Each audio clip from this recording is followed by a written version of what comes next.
Hola profesor, nosotros somos estudiantes del quinto ciclo del curso Legislación Bancaria y Financiera. Nuestro equipo está conformado por mis compañeros Askamit Cartolín, Naime Reina, Hildred Tristán y quienes habla Deison Chinchay. En nuestra introducción, en este video explicaremos de manera simple y ordenada cómo funciona la cobranza extrajudicial y judicial en el sistema financiero, mostrando el seguimiento de una deuda desde que entra en un atraso hasta que las acciones legales puedan aplicarse. También buscamos que la persona conozca las herramientas que utilizan las entidades financieras, ya que puede ser como un incumplimiento de un proceso ejecutivo, como la ejecución forzada y las medidas cautelares. Estas permiten recuperar los créditos y manejar adecuadamente el riesgo. De esta manera también se podrá entender mejor la importancia de una buena gestión de una cobranza y las estrategias que se pueden aplicar para lograr soluciones efectivas. Como primer punto tenemos la cobranza extrajudicial. ¿Qué viene a ser la cobranza extrajudicial? Viene a ser un proceso que realizan las entidades financieras o empresas para poder recuperar una deuda mediante las acciones directas, sin poder acudir al Poder Judicial. Para ello utilizan diversos mecanismos como llamadas telefónicas, mensajes escritos, visitas domiciliarias y negociaciones personalizadas, con tener un fin de recordar un atraso. Puede también ofrecer alternativas de pago y evitar una deuda que avance en una etapa judicial. Aquí tenemos un ejemplo, por decir, si un cliente tiene 15 días de atraso en su préstamo, la entidad lo contacta por llamada o mensaje para acordarle su fecha de pago y ofrecerle una nueva fecha. El cliente acepta y paga el plazo acordado, evitando mayores intereses o cualquier proceso judicial. Esto también permite entender casos de atraso leve mediante recordatorios, como apoyar a los clientes en dificultades económicas a través de reprogramaciones o convenios. También puede gestionar visitas cuando el contacto es limitado o puede emitir avisos preventivos a centrales de riesgo para que puedan incentivar la regularización. Bueno, en esto voy a dar pase a mi otro compañero que hable sobre más del tema.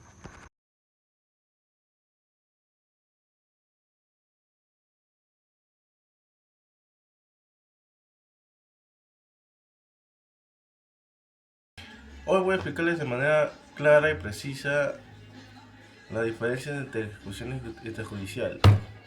La ejecución extrajudicial ocurre fuera del Poder Judicial. Se hace normalmente ante un notario o directamente por el acreedor. Es más rápida porque busca que el crédito se cobre sin pasar por un juicio, pero solo se aplica en casos muy específicos como hipoteca extrajudicial.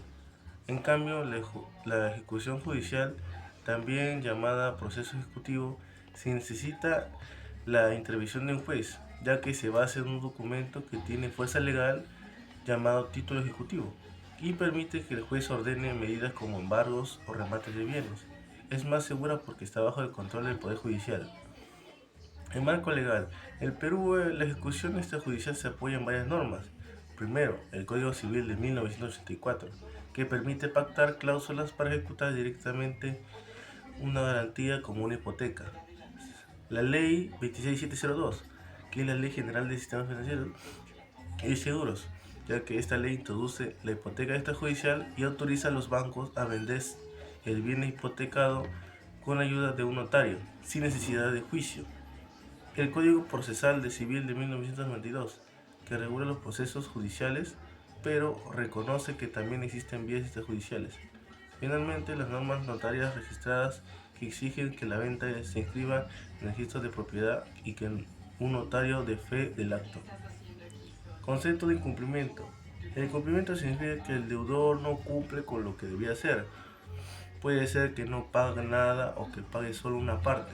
Este incumplimiento es lo que permite al acreedor iniciar el proceso ejecutivo. En este proceso no se discute si la deuda existe, porque ya está respaldada por un título ejecutivo, como una sentencia, un lado arbitral, un acta de conciliación o un título valor. Lo que se busca es obligar al deudor a cumplir.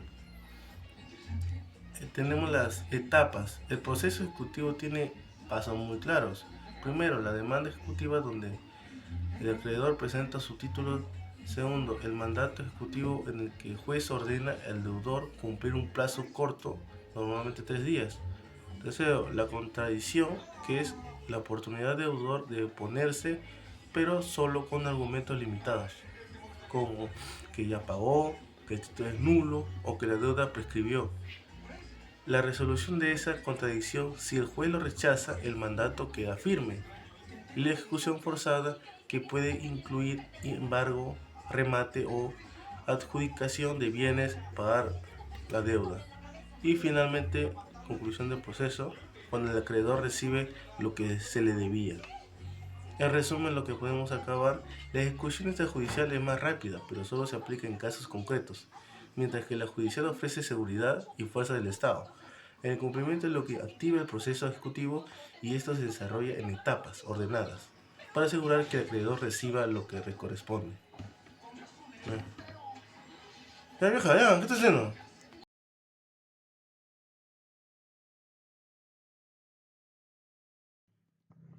¿Sabían que si una persona no paga la deuda, la ley puede entrar y vender sus bienes para poder cobrar la deuda? Sí, así de fuerte como suena, hoy vamos a hablar un poco acerca de la ejecución forzada en el sistema financiero. ¿Qué es la ejecución forzada como tal? La ejecución forzada es cuando el Estado, a través de un juez, va a obligar al deudor que cumple el pago, y si no lo paga de forma voluntaria, esa se va a proceder a poder embargar y vender sus bienes para que toda esta deuda se pueda pagar. Todo está regulado por un proceso judicial. Vamos a hablar acerca de los pasos de la ejecución forzada. Tenemos el primer paso, demanda a la ejecución. El acreedor va a pedir a un juez que se haga cumplir primero la deuda. Como segundo paso tenemos la revisión del título. El juez va a validar que la deuda esté acreditada. Como tercer paso es el requerimiento del pago. En el requerimiento del pago, el deudor va a tener un plazo establecido para que pueda pagar la deuda de manera voluntaria. En el cuarto paso, que si, por ejemplo, el deudor no paga la deuda, se va a hacer el embargo de los que son los bienes. En el 5 va a ser la valoración. Se va a calcular todos los bienes de este deudor, cuánto equivale, cuánto vale. Y en el sexto paso tenemos que los bienes se venden y finalmente con este dinero recaudado se va a pagar la deuda. Vamos a hablar acerca de un ejemplo corto.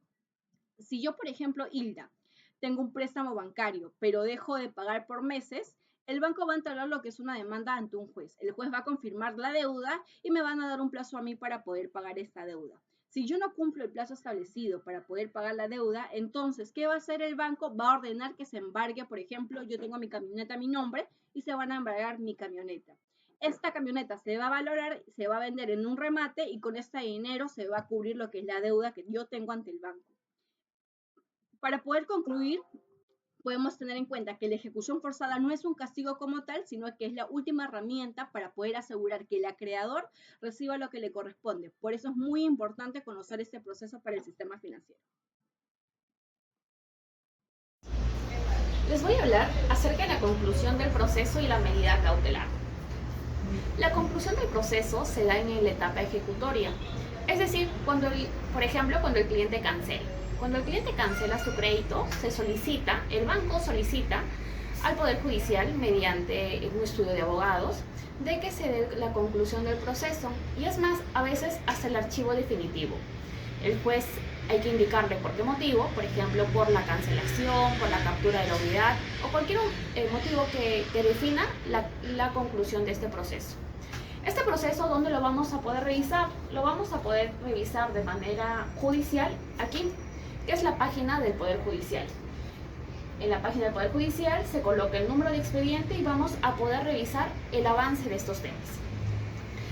¿Y qué es medida cautelar? La medida cautelar es la orden de un juez que dicta para el tema de una propiedad. Es mejor dicho, para poder asegurar la recuperación del crédito.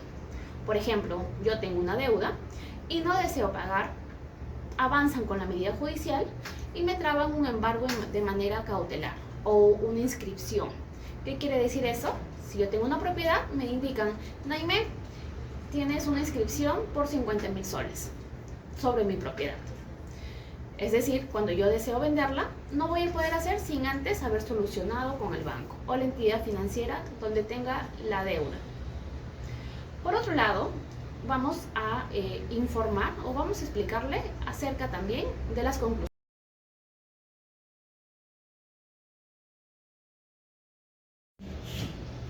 En conclusión, podemos mencionar que la gestión extrajudicial sirve para créditos con menor cuantía o para créditos que no tienen garantía. Es un proceso más rápido de ejecución y no significa mucho costo. Este proceso extrajudicial se puede realizar mediante llamadas telefónicas, WhatsApp, cartas de requerimiento de pago, visitas personalizadas al cliente, es decir, negociar con el cliente y poder llegar a un acuerdo beneficioso para ambas partes. En cambio, en el proceso judicial, visualizamos que a veces el cliente no tiene la intención de pago o de repente no cuenta con la capacidad de cancelar o de llegar a un acuerdo. En esta instancia, lo que procedemos a hacer es empezar con el proceso judicial, que es la demanda, la inscripción de la demanda, las medidas cautelares, y va esto aumentando paulatinamente, de repente, cómo vaya avanzando el proceso. Recuerden que esto se ve a través del Poder Judicial, buscando el número de expediente, buscando cómo va la información al respecto. Ahora bien, con lo que respecta a un proceso del Poder Judicial, podemos ver aquí, por ejemplo, tenemos la orden de captura. Aquí el Poder Judicial ya dictamina la orden de incautación y bien mueble sobre un vehículo con la placa, menciona el número de expediente y menciona cuál es el número del Poder Judicial. Entonces es importante poder reconocer que un proceso judicial también notifica el mismo Poder Judicial.